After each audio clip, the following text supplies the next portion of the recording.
today, in the world, there are about 6,000 languages, small or big. It's sad to hear that in about next century or so, 100 years' time, half of these languages will be wiped out from the surface of the earth. That is, 3,000 of these languages will die in 100 years. Statistically speaking, this means every 2 weeks, one language dies. This is very sad, and this is the downside of language. But the thing is, can we do anything, or should we blame imperialism or the big powers for eliminating these languages from the surface of the earth? Well, if one is an extremist, one would say, yes, it's the imperialism that has to be blamed. But on the whole, there are languages with 1 or 2 speakers only left. So if they die, the language dies with them. Probably not everything can be blamed on the imperialist. What governments can do, they can, as some governments have done in the world, they can put in some money to revive some of these languages, at least in terms of documentation. But let's look at the picture a bit historically, then diachronically. In the European languages, there are Celtic languages or Celtic languages like Irish, Welsh, and Scottish. These people did not speak English at the beginning, but they are reduced now, a kind of reductionist, if you like, approach. They have been reduced to using English now. And probably using Welsh or Scottish or, say, Irish is not more than a curiosity in most places in the English territory. As a second language example, one can cite Swedish for the Finnish. In Finland, Swedish was used to be spoken as a second language, but nowadays, not only Finnish, but also Swedish have come under the umbrella of English. That is, they are dominated by the English. French, which was sometime a colonizing language, today is colonized by English. So once we had this term, Francization, that is, they were going to make everyone speak French, or Germanization during the World War. But nowadays, among European languages, including Germanic or German and Romance languages like French or Spanish, they have becoming under the umbrella of English.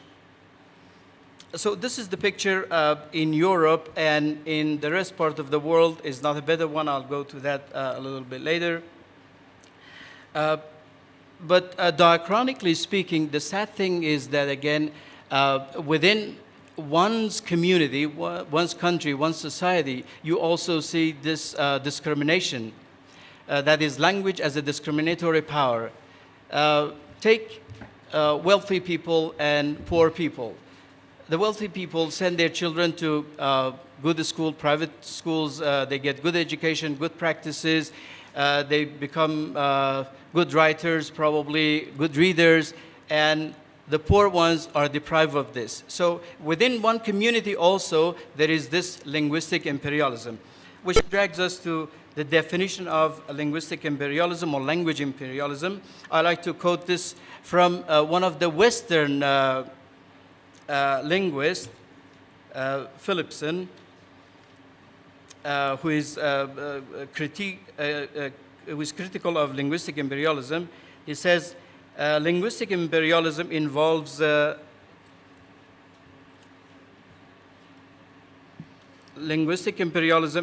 transfer of a dominant language to other peoples. The transfer is essentially a dominant of power. It doesn't work.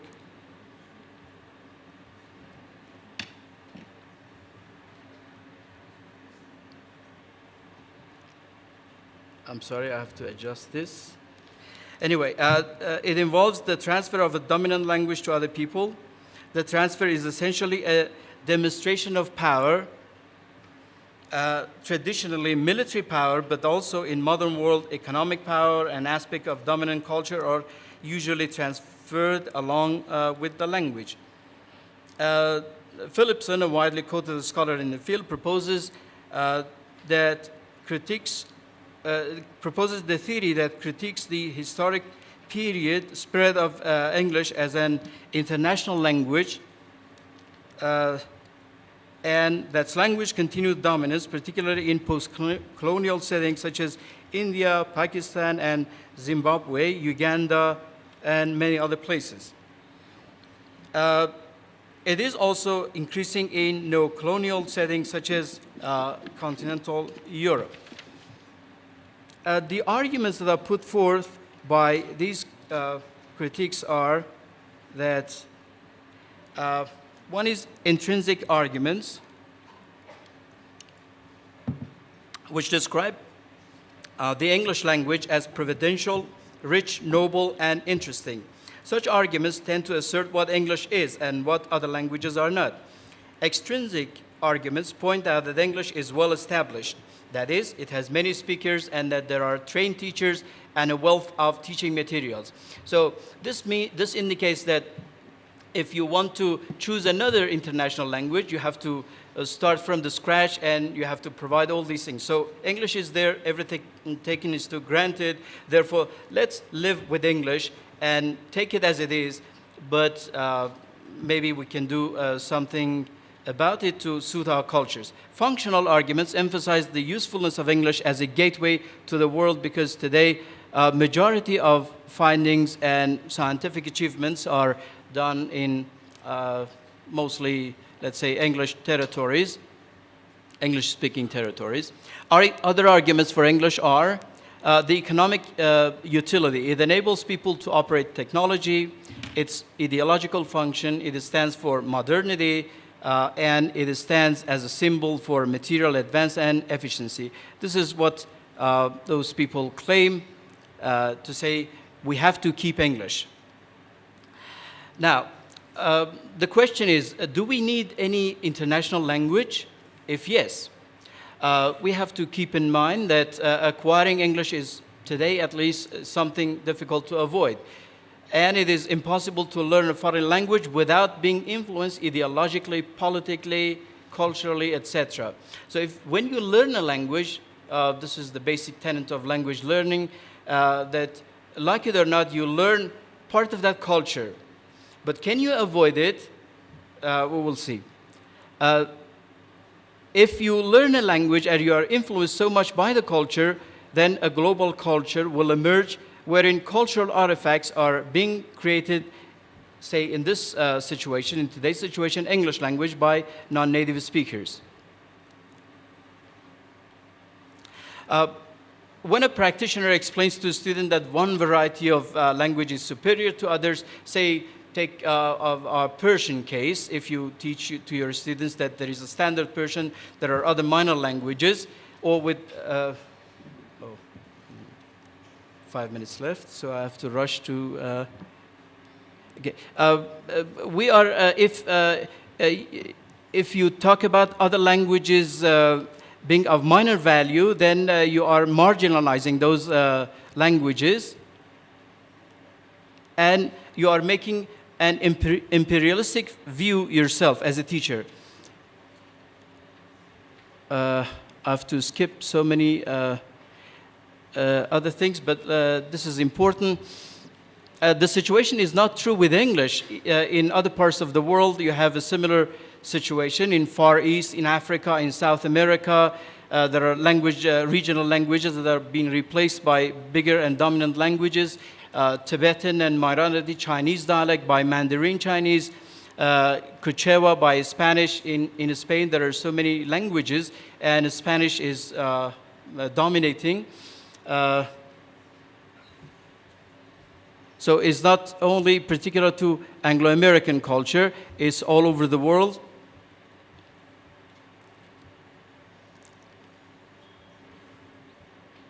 In today's India, English exists side by side with the Hindi language, and they have accepted to be used in their school system.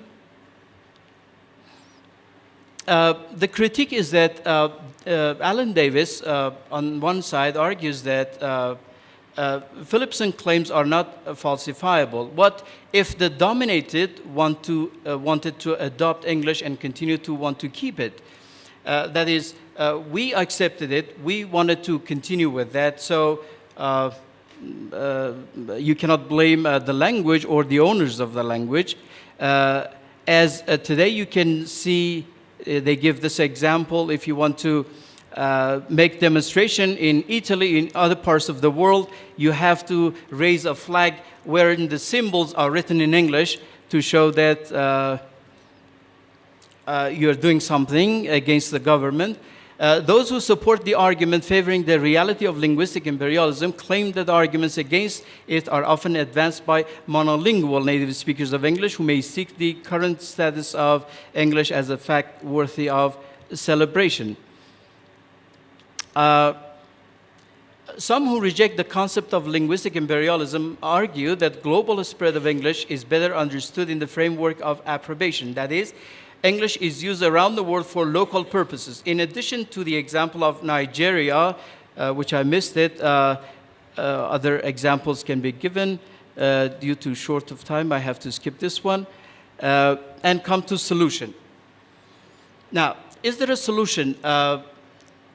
It seems so. A multiplicity of teaching practices and a view of language as belonging to a broad range of peoples and culture is the best that language instructors can do in institutionalized teaching and learning setting to promote cultural equality. What happens outside this institutional hall, the exposure which students have to other input, which is also an aspect of linguistic imperialism, is beyond the language instructor's control.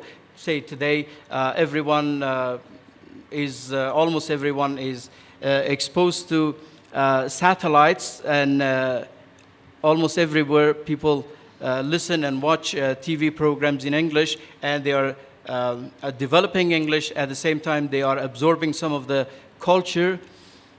Without discrediting the spread of any language, one is forced to accept the fact that international movement requires a language for wider communication. It is also the case that there is a need to support minority languages and cultures. Thus, one can say the globalization movement is attempting a risky balancing act.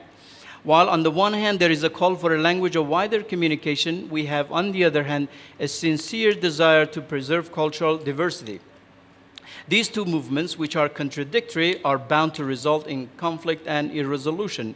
Kachru, one of the Indian scholars in the United States, proposes that one way to safeguard the cultural integrity of non-native speaker is to promote those indigenized varieties of English which are established form of international communication.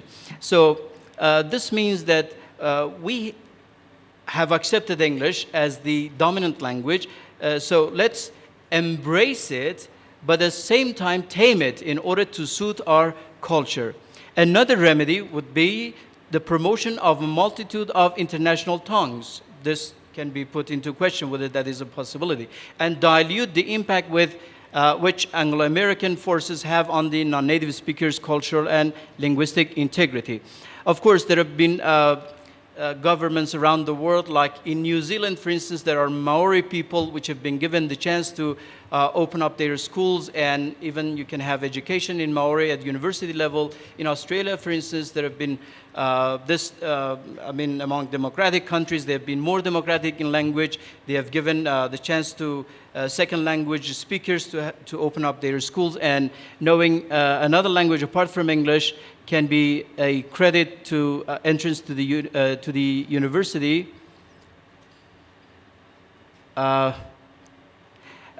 But what lies, I think, at the bottom of all these things, if you want to take the language and tame it, you have to have an ethnic pride. and this is probably one of the key solutions. Ethnic pride would be one of the chief factors in the maintenance of a national language.